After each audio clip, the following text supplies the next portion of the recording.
Good afternoon, everyone, and welcome to the spring concert series of the Watsonville Community Band. You might have noticed when you came in, we have lots of stuff available, CDs and all kinds of stuff that you can buy to help support the band. Something I wanted to bring up before I go too far here is we have these really nice Tiffany on here in front of me. And about 4 years ago, we did some fundraising to raise the money to buy these because we were sharing Tiffany with Watsonville High School. The music department was in dire straits and we needed better timpani. So we actually raised $10,000 to buy these timpani. And believe it or not, we had donors who came through and just paid for the whole thing. This time, we need a new tuba. So we went to the usual suspects and said, can you help us with this? It's a $4,000 cost. And we've already raised $3,209.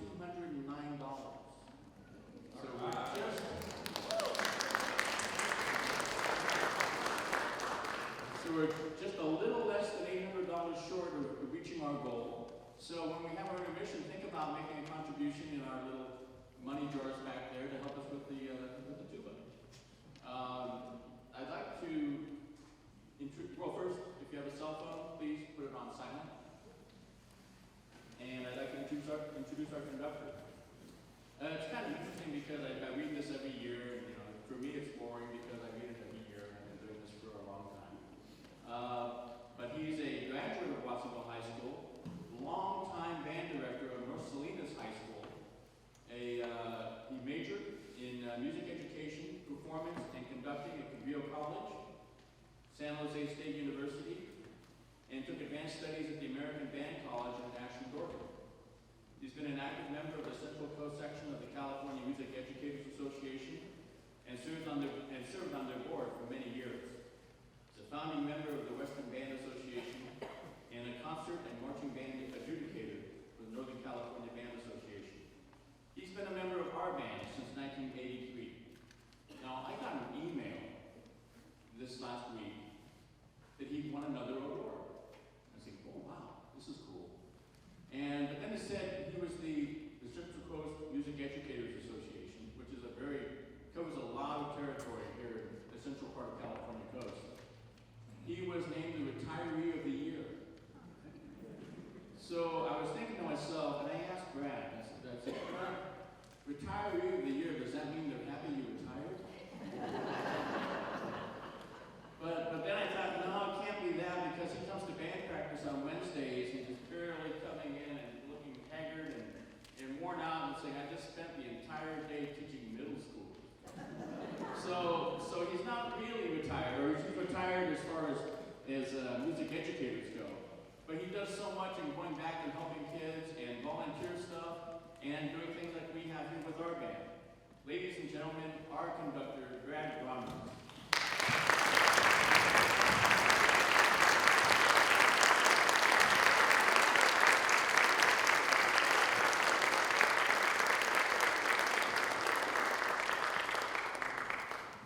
Now, please rise as we play our national anthem, the Star-Spangled Banner.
great success of his company's musical arrangements, Alfred is most remembered today for the marches he composed himself. His most popular pieces were often commissioned by high schools and universities for students to play at football events. He had a uniquely experimental style that made him stand out from other composers of his day, like John Philip Sousa, or the very similarly named Kenneth J. Alfred. This is one of his most popular marches, the Purple Carnival.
Always waiting for the tip to fire.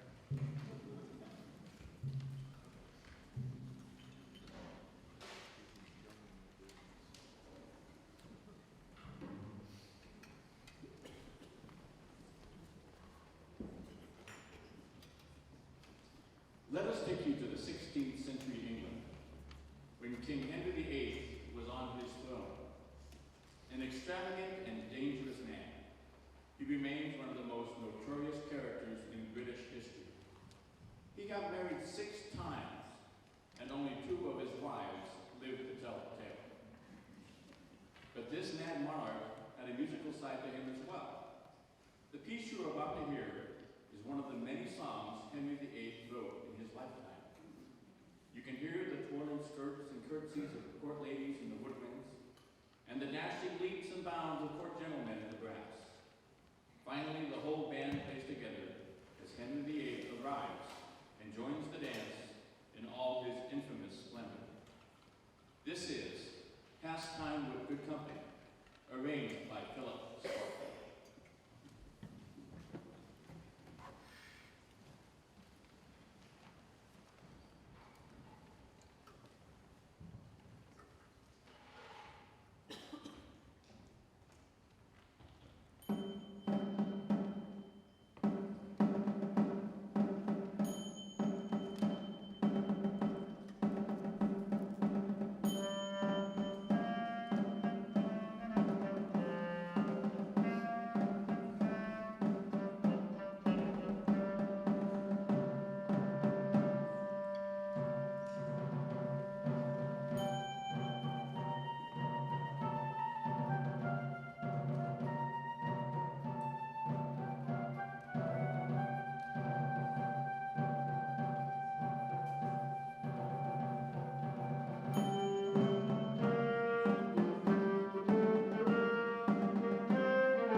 Elegy for a Young American encapsulates more than just one person in American history.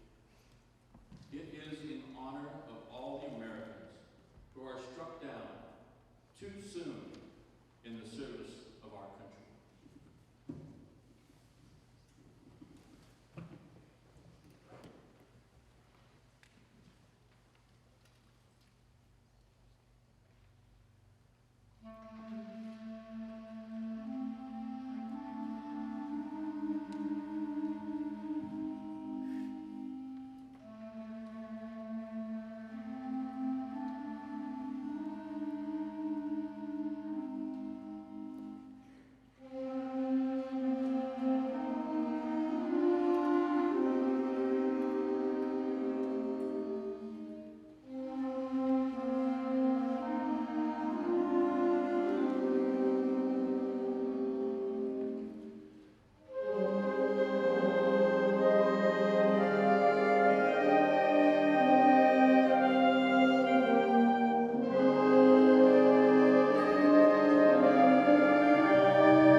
doing his thing, it's time for a commercial.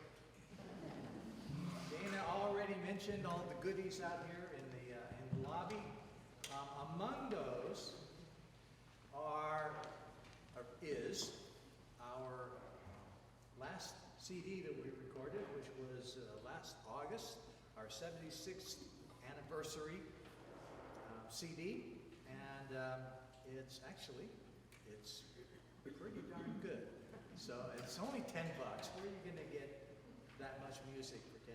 And the other ones are $5. So you should walk out of here with your pockets full, and new hat on, and stickers, and all kinds of good stuff.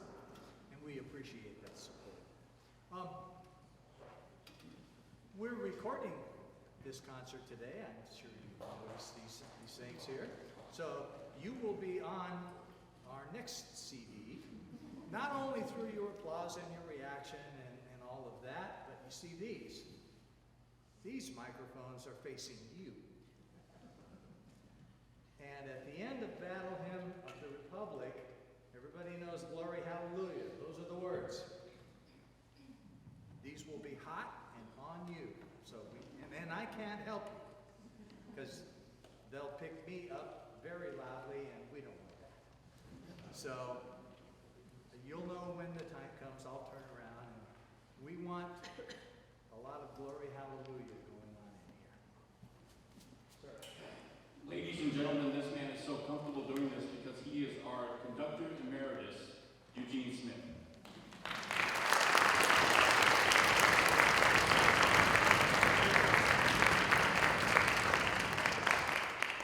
Battle Hymn of the Republic was written as an anthem for the Union Army during the Civil War. As they marched into battle, the soldiers would sing, "In the beauty of the lilies, Christ was born across the sea, with a glory in his bosom that transfigured you and me.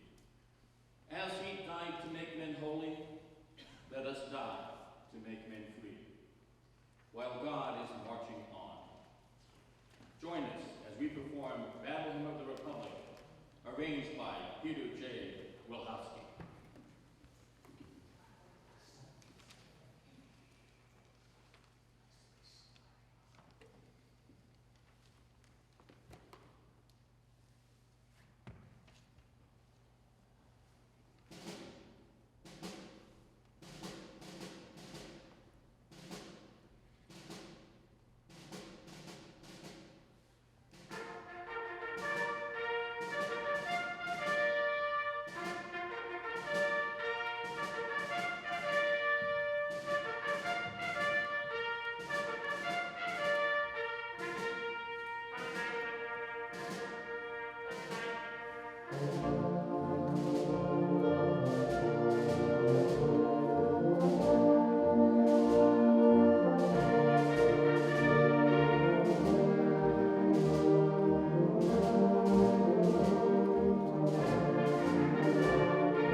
now enjoy a short 15-minute intermission. Thank you. Go get your stuff.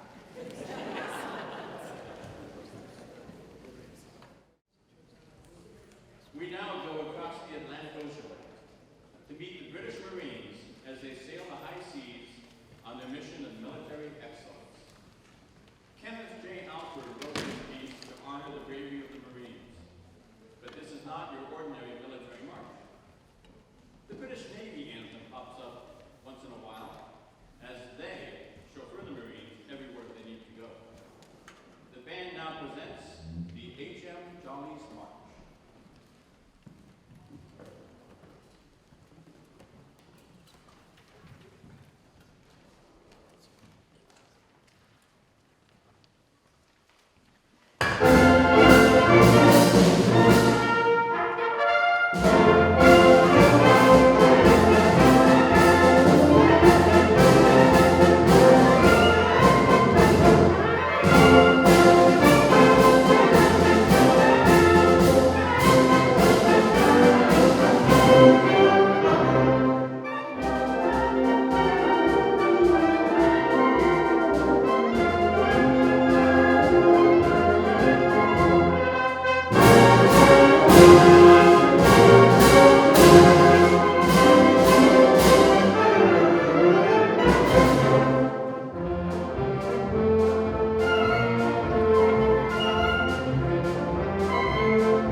We're staying on the high seas. We're going to the Pacific in honor of the American Navy. Rather than a march written in honor of the Navy, this is a collection of classic sailing songs that seamen sang to pass the time. You can hear classics such as Lowlands, Rio Grande, and What Shall We Do with a Drunken Sailor. This is Fantasy on American Sailing Ships, Sailing Songs by Gronroos.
introduce our Assistant Director, Dr. Jesse Layla.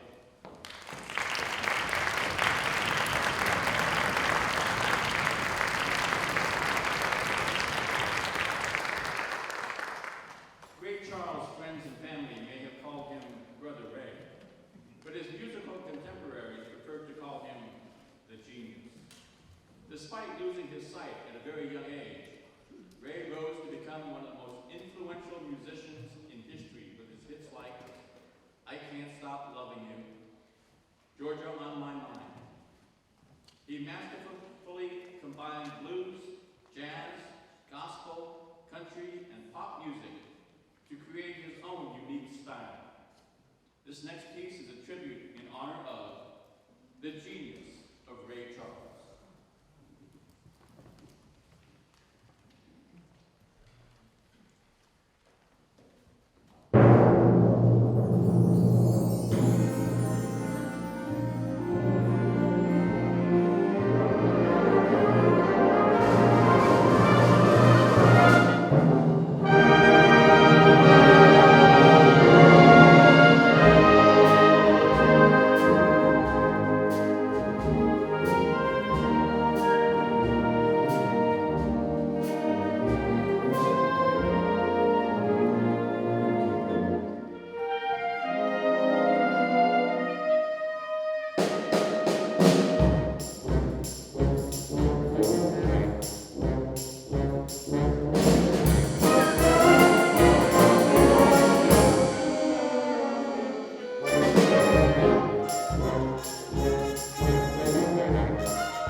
In 1965, Mitch Leigh and Joe Darian adapted the classical Don Quixote for the Broadway stage.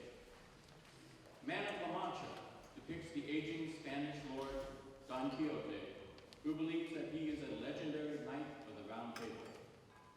He travels through the land with his squire, Sancho, seeking out villains and evildoers.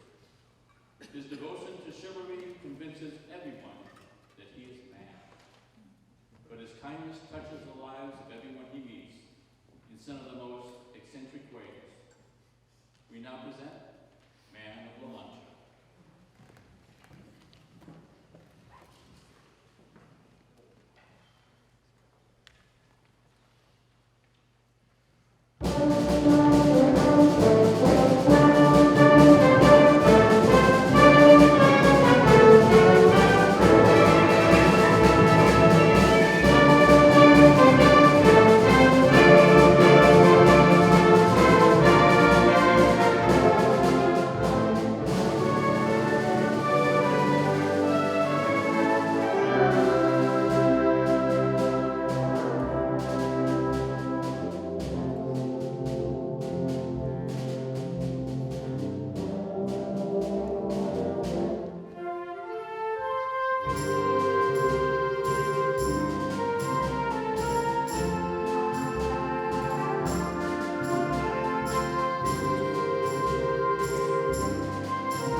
his victory.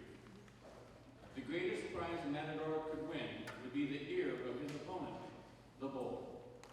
You can hear the pride of the bullfighter as he struts through the ring,